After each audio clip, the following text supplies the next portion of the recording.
Sempena Maulidur Rasul, TV2 membawakan Fitrah Kalbu, Selasa 19 Oktober, 8 malam.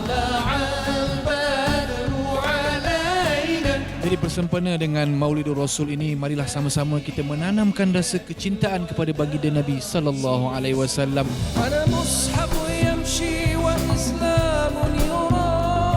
Bersamalah kita tambahkan amalan sunnah kita dalam kehidupan seharian. Betapa sayangnya Allah Subhanahu wa taala kepada junjungan besar Nabi Muhammad sallallahu alaihi wasallam. Lupa diri, lupa pencipta yang maha besar. Hatinya hitam gelap terbuka.